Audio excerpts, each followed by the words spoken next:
Hello. Okay, we have a big drama today. This is a good one.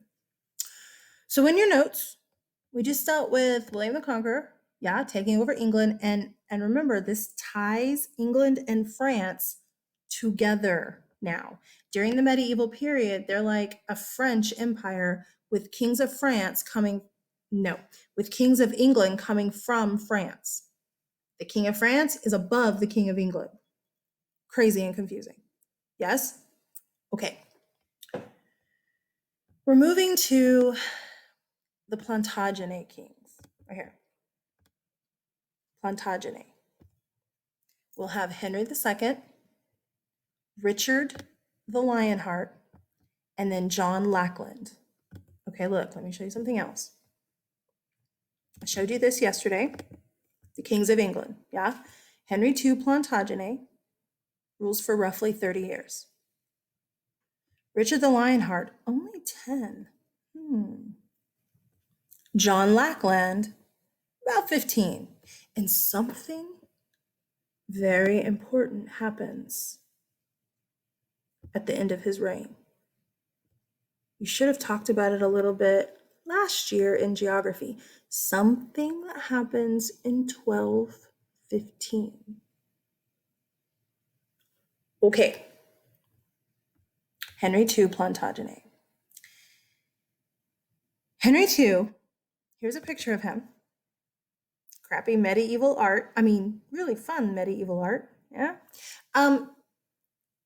It's not very detailed and stuff. He is described as being incredibly tall. I can't remember, like 6'5" or something.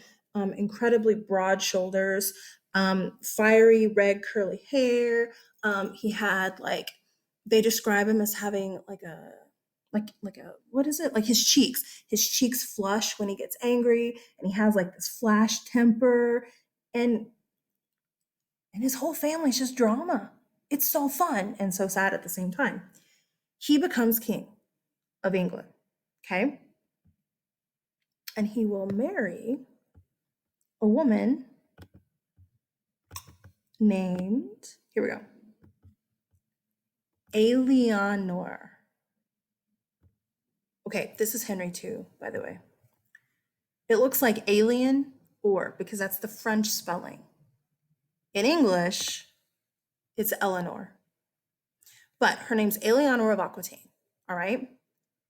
Okay, in order for you to understand Henry, you gotta understand Alienor, who just so happens to be my favorite female in all of history. She's such a beast. She's not necessarily like a good, sweet, prim and proper person, but who likes that? Yeah? So, Eleanor of Aquitaine is like 10 years older than Henry, which isn't that big of a deal, I guess, today, but back then, that's weird. Okay? However, Eleanor of Aquitaine kind of got around. Okay, look. If we go back and look at some of our maps,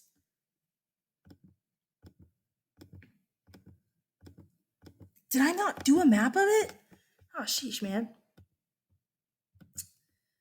Ein Moment, a bit. No, I can just come here and show you here. No, I want to show you here. The Aquitaine. Images. Okay, look. That's small.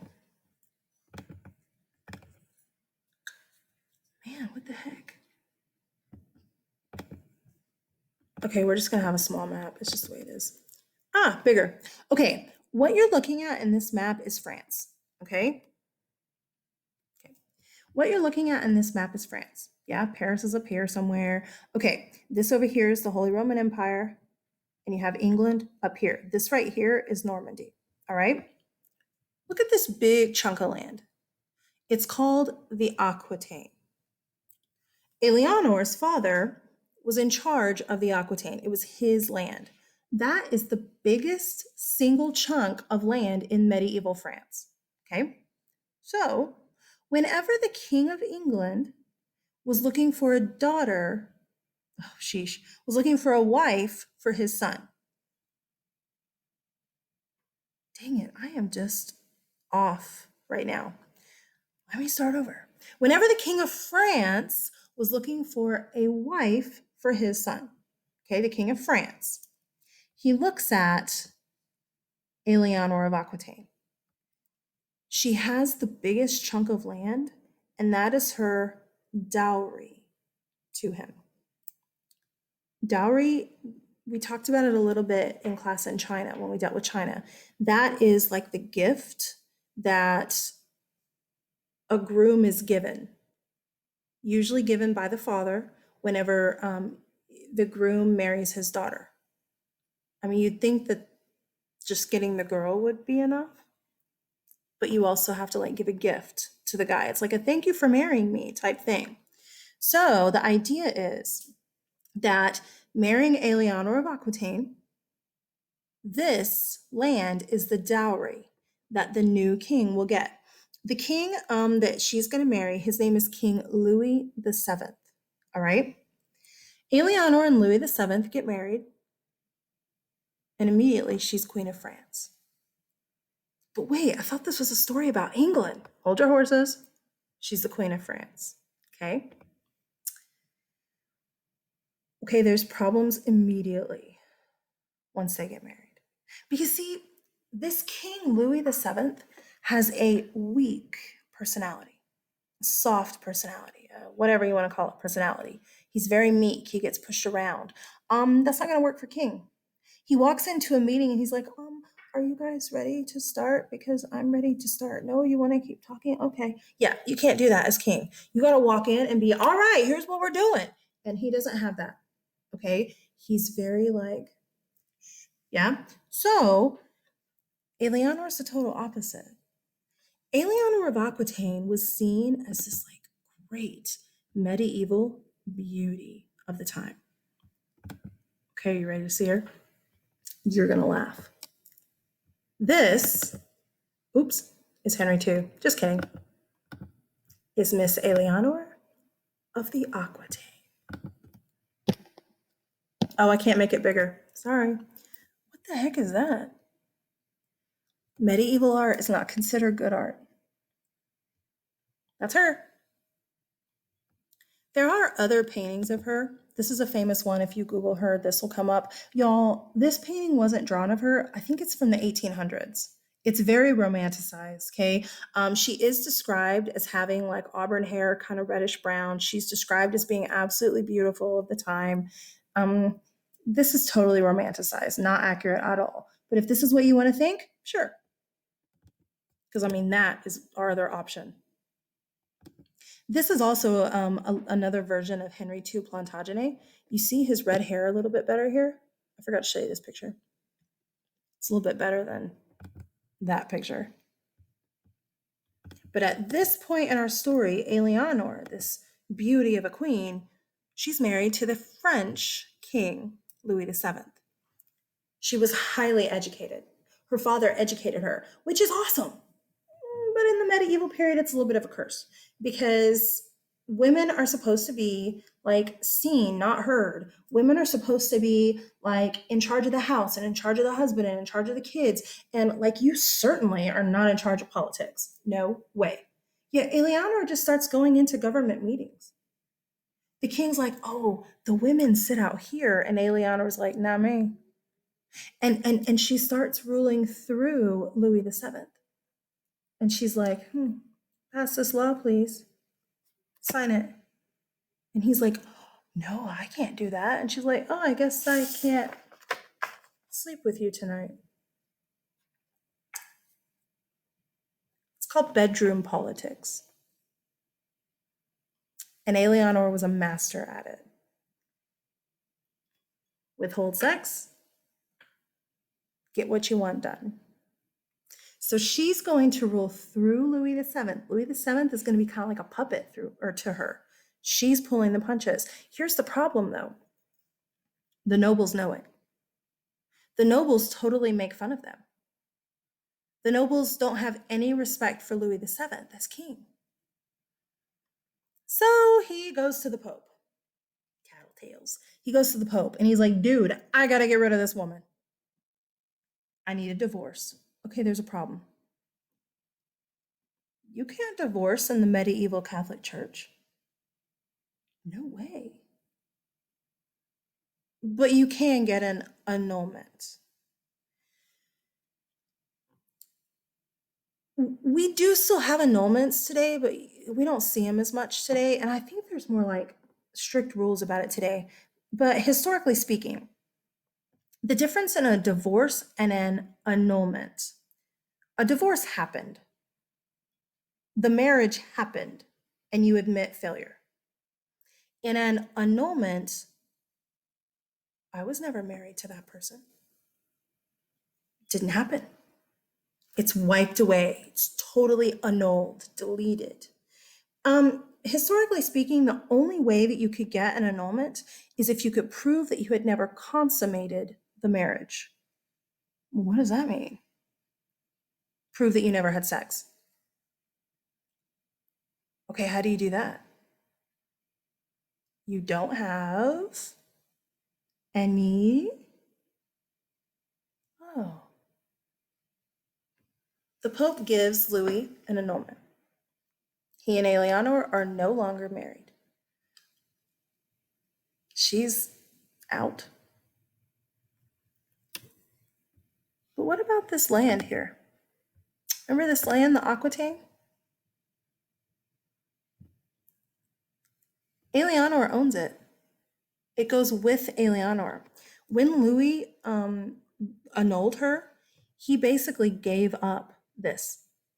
He wanted her gone because, again, like his people, his nobles have no respect for him. You can't run a country that way. So 6 weeks later, she's already married to someone else. Ooh. She's already married to Henry II Plantagenet, King of England. Okay, this right here is one of their marriage pictures. I think it's funny. They look like brother and sister. Look at that. And she's like, hey. And he's like, that's my girl. Okay. So anyway, this right here is one of their wedding pictures. They get married 6 weeks later. Did I put that in your notes? Because I'm afraid I'm wrong.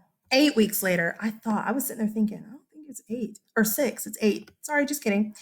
So anyway, they get married 8 weeks later. Yeah. To get married 8 weeks later, she was already looking. Yeah. Okay. Henry Plantagenet I think he's actually 11 years younger than her, not 10, but he's about 10 years younger than her. Okay. And she's thinking, he's a kid. He's like 18. I can control this guy like you never believe. And immediately when they get married, she starts trying to control him. And she's like, honey, you need to pass this law. And he's like, no. Honey, don't make me sleep elsewhere tonight. Go ahead. Honey, don't make me withhold sex.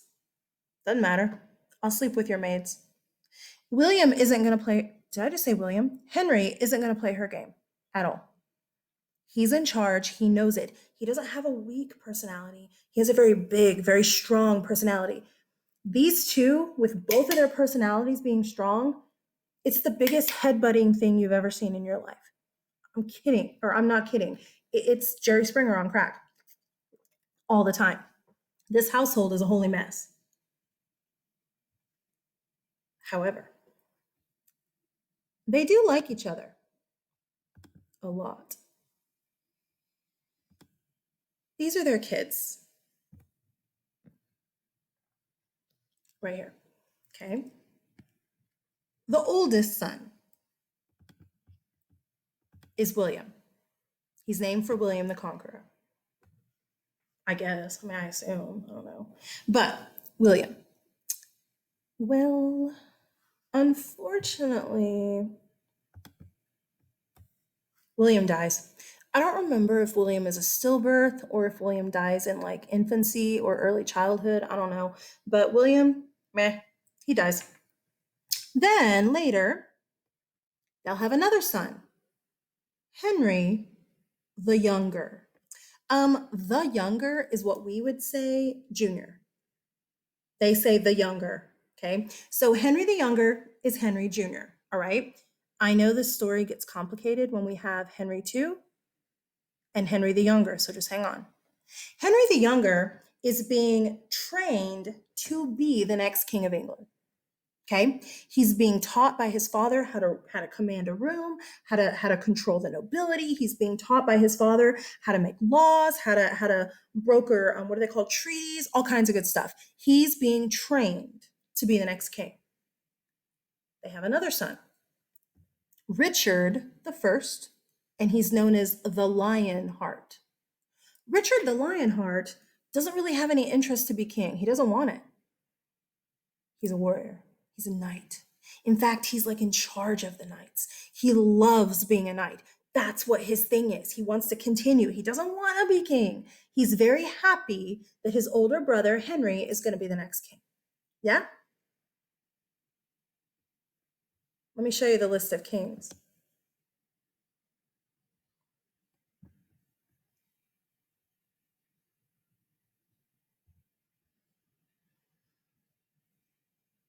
Oops. Then, under Richard, we have Geoffrey, the Duke of Brittany. Geoffrey was described as very tall, very handsome. The girls liked him. He was poetic. He wrote like songs and all kinds of cool stuff. He's kind of the artistic, educated one. He would have been an amazing king. Maybe. Oops. And then there's the runt of the family, little John, who lacks land. We call him John Lackland because, see, Henry II Plantagenet had so many sons. Now, yes, William's already dead. Okay, he's dead as a kid. He doesn't count. But he had so many sons that he already gave Henry and Richard and Geoffrey, he already gave them their land. They already know what they're going to get in inheritance whenever Henry II Plantagenet dies. Then comes along the runt, John. And there's no land left to give him in the inheritance when Plantagenet dies. Plus, John Lackland is described as like really like wimpy, like whiny. They historically, we think, like historians, we think that he may have had severe asthma because there are stories about like he couldn't get up and down the stairs without breathing heavy. He couldn't go outside in the English weather and play with his brothers because he couldn't breathe. So we think he may have had really bad asthma. You all know John Lackland. Let me show you something. Are you ready? Are you watching? Check this out.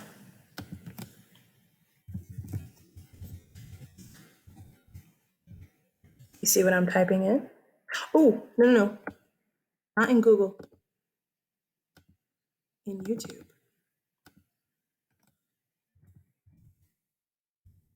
Do you know who King John is yet?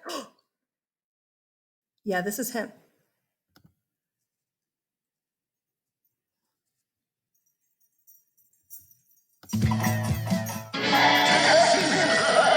Texas, beautiful, lovely Texas.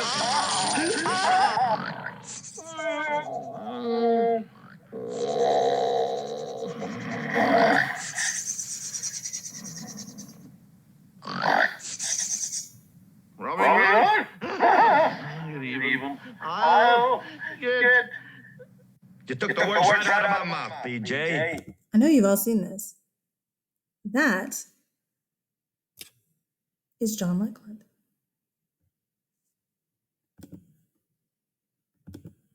Okay.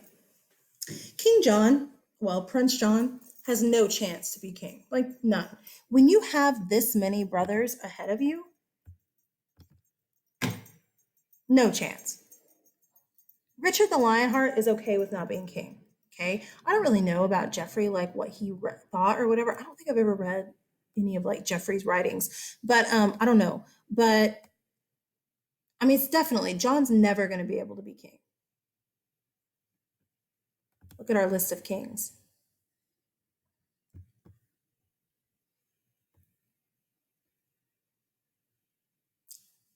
How does that happen?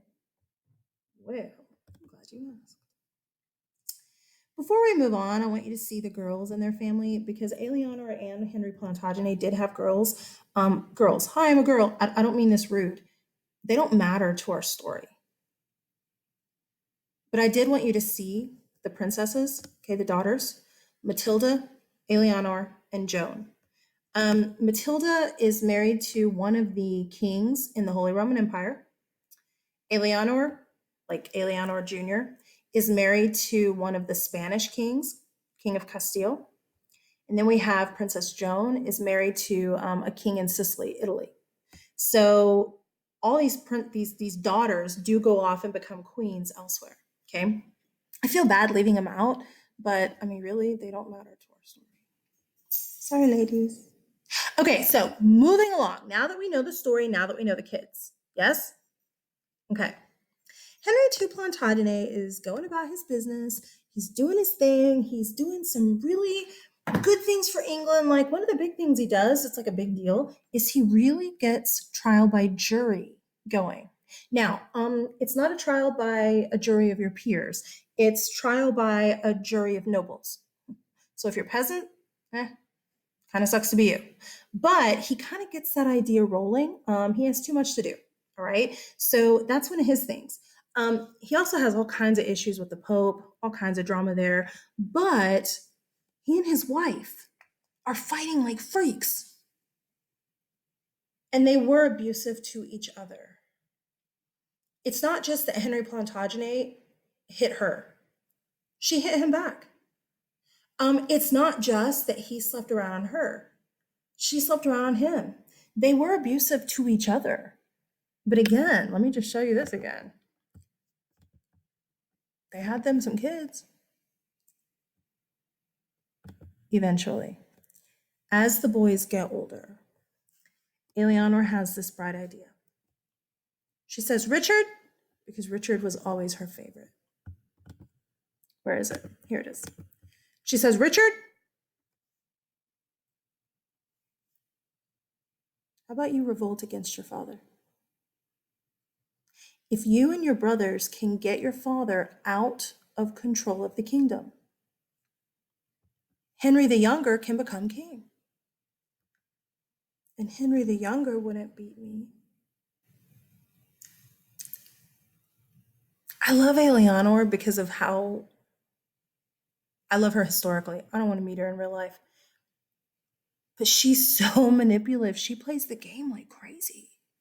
And she does manipulate her sons to revolt against their own father. Henry the Younger and Richard the Lionheart and Geoffrey the Duke of Brittany are going to stage a revolt against Henry II Plantagenet to kick him out of the kingdom. Well, while the battle's happening, it's an actual battle, okay? By the way, I should say, John was not there. I would have to look at the dates. I don't know how old John is at this point. He is the runt of the family, though, so he's quite a bit younger. Maybe that's an issue. But I also, in my medieval class in college, my professor he was joking, so he may have been sarcastic. I don't know. But he was joking about, I mean, who would tell John that we're going to fight against dad? John's going to go tell. So I don't know if he was being sarcastic or not. I've never looked it up. But regardless, John isn't involved in the revolt. He's not there. It's just the three older brothers, okay? There's a problem. In the middle of this revolt, in the middle of this battle,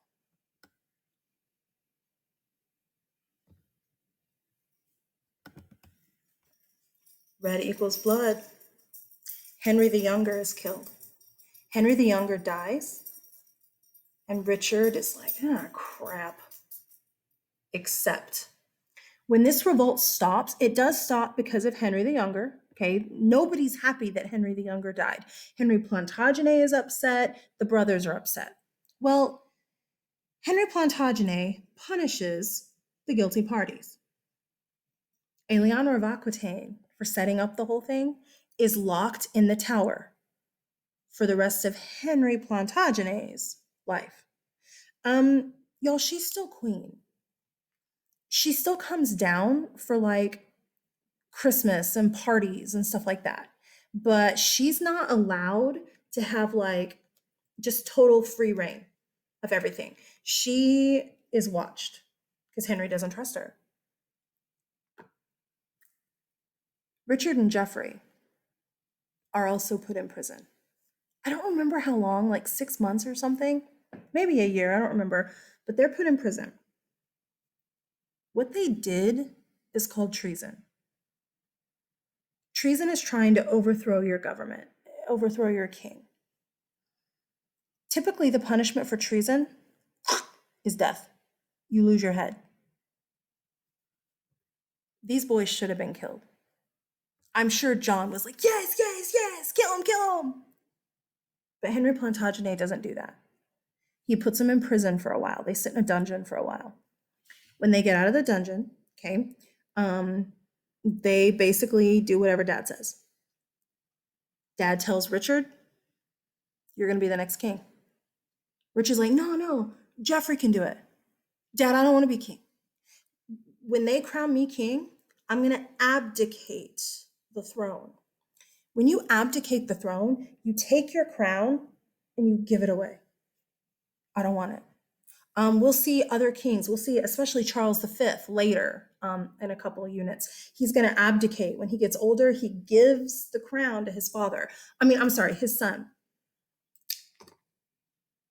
Abdicating doesn't happen often, but whenever it's done in that situation or like in this situation, you have a father who can kind of guide his son, right? Like Charles V could have done.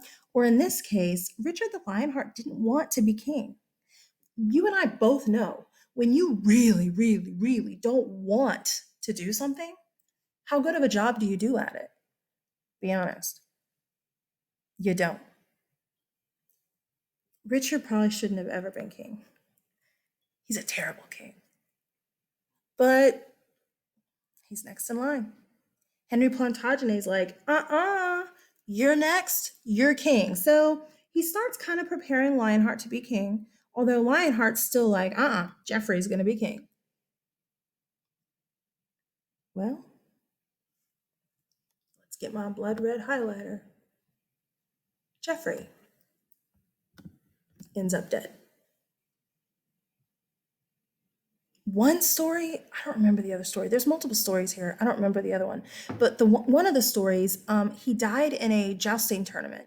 Jousting is, like the knights tournaments and stuff, and you do the big stick, right? He died in a jousting tournament. There is another story about how he died. And I can't remember it now. Sorry. But he dies. And Richard's like, oh, crap. I got to be king. And little John Lackland, he's like, no, I can do it. I'll be king. Me. Richard's like, shut up. I'll be king. Well, Henry II Plantagenet finally dies. That sounded rude, but he dies.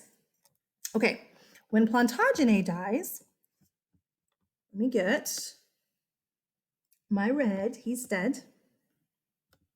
Richard the Lionheart is now king. Yeah? But look at his reign. 1189, 1199. That's not really a very long time to rule. Guys, Lionheart hated England. He's French, y'all. This whole family is French. Richard the Lionheart spent more time in France than he did England. Richard the Lionheart didn't even know how to speak English, supposedly. He never even bothered to learn Old English. Gross, what an ugly language. He has a quote that's attributed to him that is like, how dreary this English weather. He hated England. It was always rainy. It wasn't like bright and shiny like it was in France. He hated England. Supposedly, he was only in England for like 6 weeks or 6 months total or something. I can't remember. Did I put it in your notes? Again, that's another like detail that I probably put in there so I wouldn't forget. I just put non-existent. Sorry. He was only in England for a little bit because he was the king leading the Third Crusade with King Philip II of France. This is not the same king as the Philip I showed you before. I don't know if I have a picture of him in here or not. Let's see. That's Richard the Lionheart. That's Lionheart. Okay. Here's another like more modern, more like romanticized version of Richard the Lionheart going on his crusade. Yeah, I didn't include a picture of the King of France. It doesn't really matter, but well, it kind of does. It's okay. It's all right. King Philip II. So anyway, Richard the Lionheart, he goes off to lead the Third Crusade, okay, in the Holy Land. He goes with Philip II of France. And of course, there's other people, but they're in charge. They lose. Whenever they lose, they go back home, right? But on his way back home, let me show you this map of Europe. Oh my gosh. Here's my crusades. Here we go. Okay. Okay. So on their way back, that may be too much.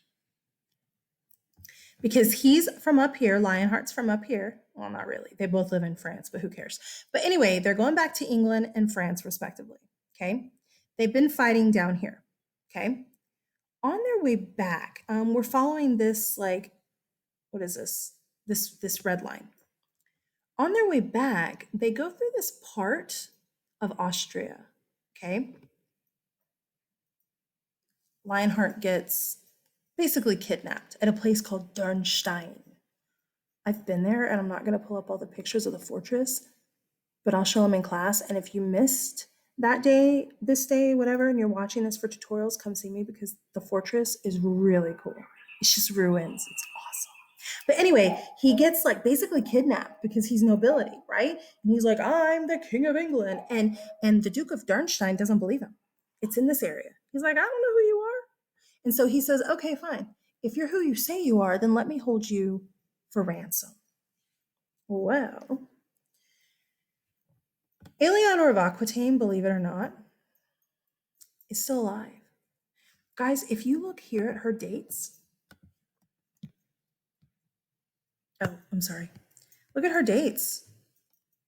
1122 to 1204. She lived a long time. Look at her dates compared to Richard the Lionheart's dates. She's still alive. She is so like offended that somebody would like hold her son for ransom. She's like, right? And so the Duke of Dürnstein, he gets away. Richard gets let go and stuff. Well, Richard had been like cut on the side, like just a cut, not like stabbed and bleeding like crazy, but like cut on the side. And while he was sitting in the Dürnstein dungeon, it got infected. And so he gets back home in time to die.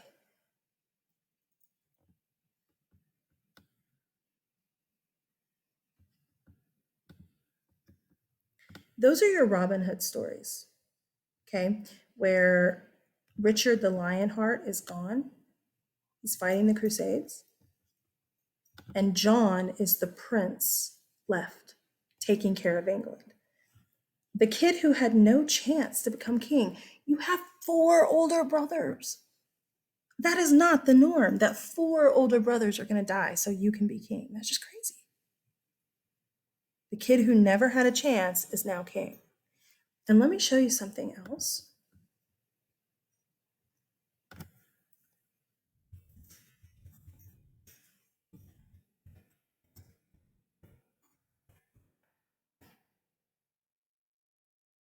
This right here in Robin Hood.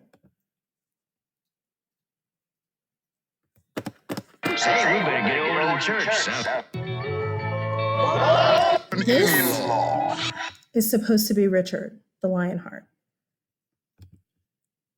It appears that I now have an outlaw for an in-law. Yeah? And again, I know all y'all have seen that. Is it accurate to history, though? Oh my gosh, no. But that's okay. All right. So now King John is in charge. Lucky little guy. Oh, why do I have all these things open? Look at this. Okay. John's in charge. Yeah? He decides to go to war with Prince Philip of France. Wait, what? Yeah, the same Prince Philip that Richard the Lionheart fought the crusade with. It's crazy.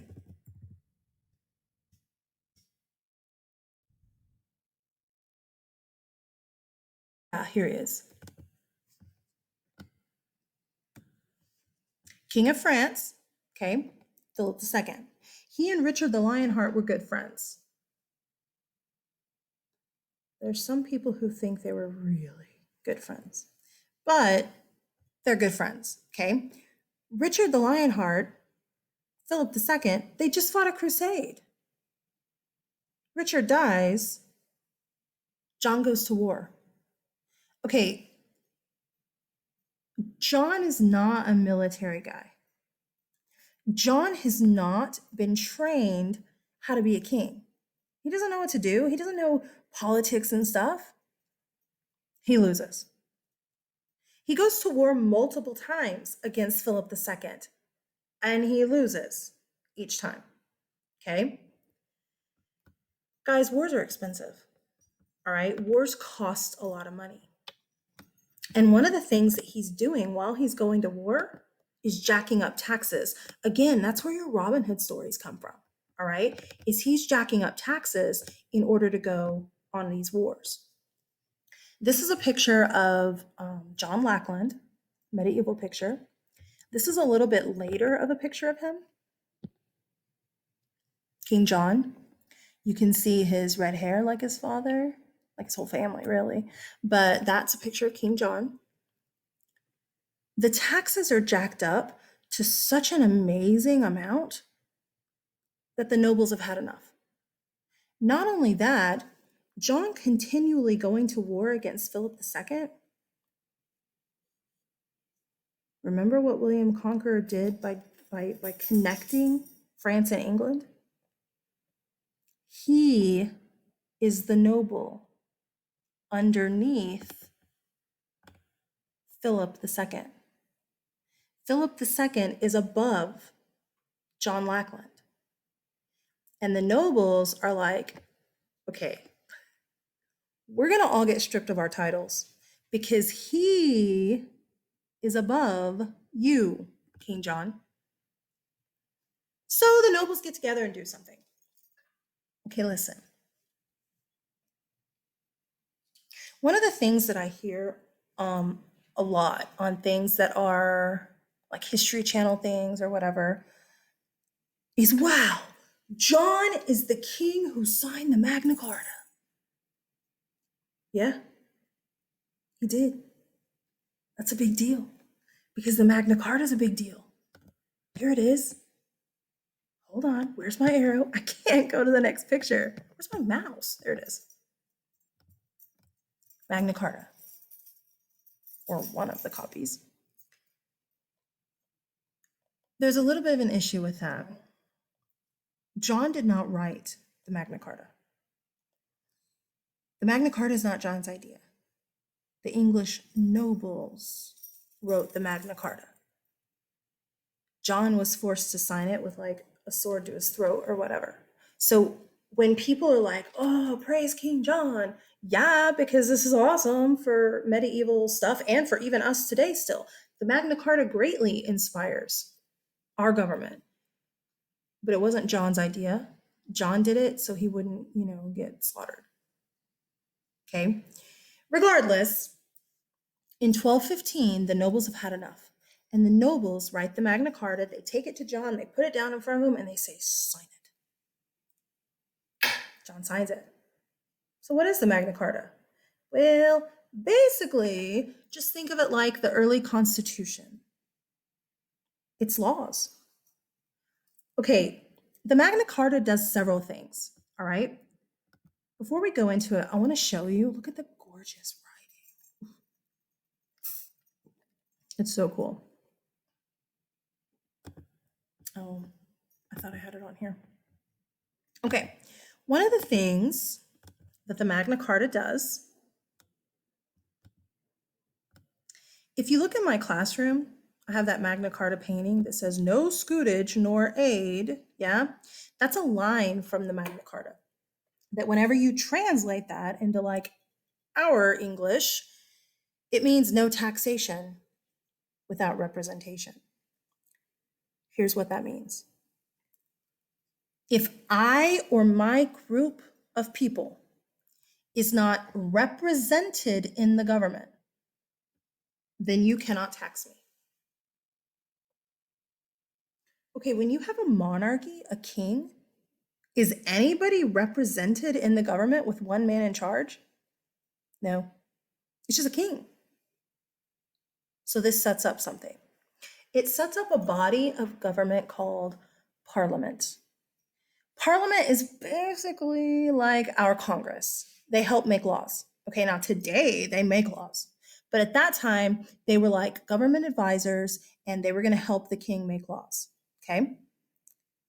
This is England's way to kind of check and balance the king.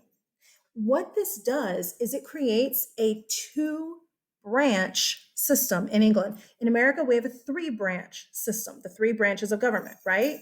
In England, they had a two-branch system with this.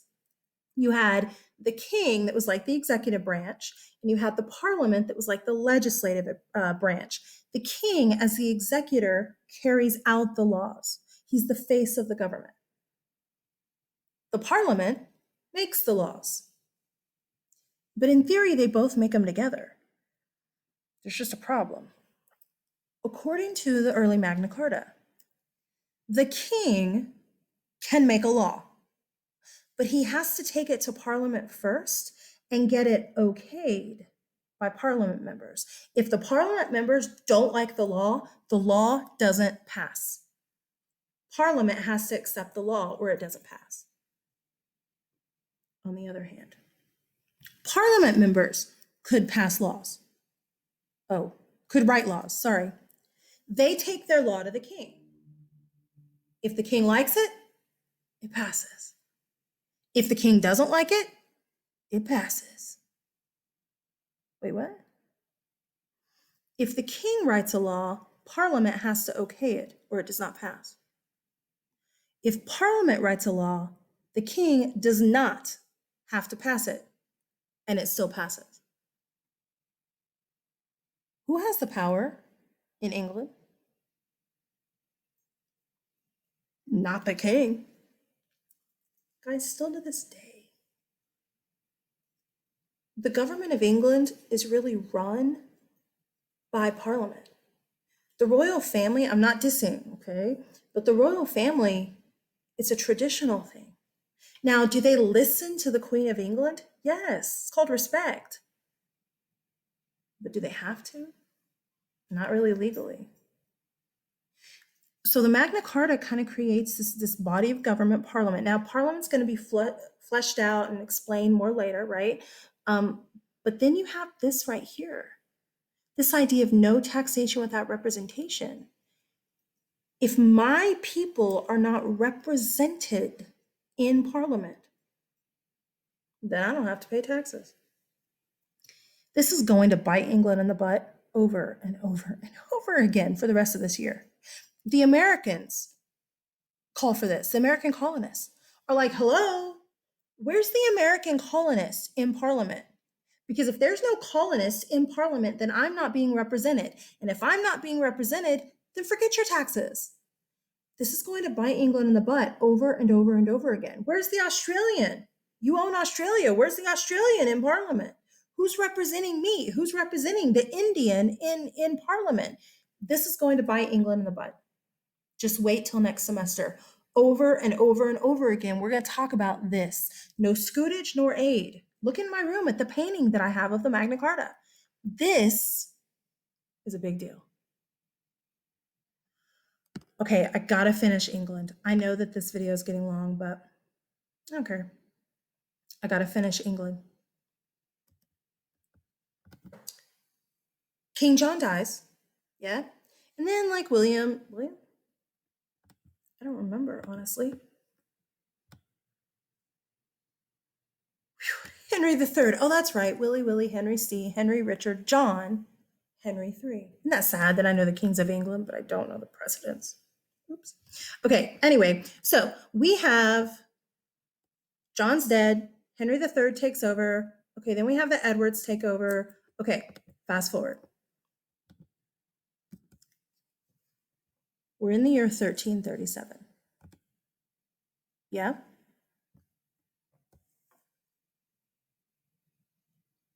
There's no heir to the French throne. French. Remember, kings of England are French. The king of France is above the king of England. Remember, yeah? Okay. There's no king of France. There's no heir. There's nobody to take over the throne. So the French nobles are like, I guess it needs to be the highest noble that becomes the next king. And the king of England, I don't remember which king it is. I could look it up, but I don't remember. The king of England is like, I'm the highest French noble because I'm a king. That's not really true. In England, he's the highest noble. In France, all the other nobles above him are higher than him. But again, there's this issue of, well, but I'm a king. Yeah, but you're a king in England. You're not a king in France. Feudalism does get complicated. So we start the 100 Years' War. Okay, listen. The 100 Years' War is not one war fought for 100 years. It's actually a whole bunch of little wars that have all been kind of lumped together, and we today call them the 100 Years' War. Okay? It actually also isn't 100 years. It's kind of like how the world wars, I guarantee you, in 500 years, people aren't going to say World War I and World War II. They're going to lump them together. I guarantee you. Probably the communism wars are going to be lumped together. Korea and Vietnam and all those. I bet money. Because these are all kind of fought for the same reason. England wants the throne of France. The French are like, oh, heck no. So we have basically England fighting France off and on, okay? England is killing France. In every battle, they're defeating them. And finally, England is like, okay, we're not doing this again. Whoever wins this gets the throne of France. Enter a young woman named Joan. Okay, listen. Joan of Arc is highly romanticized. It's this Mulan type story. Guys, Joan of Arc was a peasant girl, okay, in France, and she wanted to do something. But she's a girl. She was also like, I don't remember, 14 or something, 15 or something, maybe even younger, I don't remember. She goes to pray. According to Joan's story, she had a vision of an angel telling her, do this and you'll win. According to people who weren't on Joan's side, the girl's crazy. She didn't have a vision of an angel. She's nuts. So it just depends on what you believe, okay? But Joan believed, and that's kind of the point, is what does she believe? She believes that an angel of God tells her, if you fight in this battle, France will win. England will lose, finally, and France will be victorious. So, story has it that Joan of Arc pulls a Mulan. She joins the military. She calls herself John. They think she's a young boy named John. Guys, she gets captured. She's not some beast of a warrior like Joan of Arc, just kidding, like Mulan. She doesn't know what she's doing. She's not been trained to fight. She was just a poor peasant girl. She gets captured by the English. The English discover that she's a female. They send word to France and they're like, we got a girl here. France is like, what? We don't have women in the military? And so they're questioning her, right? They say, why are you fighting? The story is that in very broken English, she says, broken, not good English. Guys, she's a French peasant. In broken English, she says, "Gods told me to fight." Gods. Okay, the English say that they heard gods more than one. If she put an S on the word, it's probably her accent. But regardless, Jack, hold on, I'm almost finished, baby. It's the dog. But regardless, the English are like, ha! Now we have a reason to kill you. You're not a Christian. You believe in multiple gods. And so she's put on a pyre. She's burned as a witch. Okay. Here's a picture of Joan of Arc. Is this what she looked like? Probably not. Okay. Did she have armor? No way. She would have just been a peasant warrior. But that's okay. Oh, I don't have a picture of her burning. I thought I did. Okay, well, never mind. They put her on a pyre and they burn her. However, in the very final battle, whenever the French hear what the English did to one of their girls, one of their young women who were standing up for France, they fight like they have never fought before. And they're able to win. Okay, you're going to hear me say this all year. I think this is the first time, though, for the year. When you win a war, you get something from the loser. It could be money, it could be women, it could be riches, it could be land, whatever. France won. And England's like, oh, crap, what do you want? We want you to leave us alone. We don't want you to be part of us anymore. England has been a pain in France's butt for a while. They separate. What ends up happening after the 100 Years' War, France and England, who had been tied together as like one big thing, are now two totally separate countries. The King of England, they will not be Frenchmen anymore. They will be Englishmen from now on.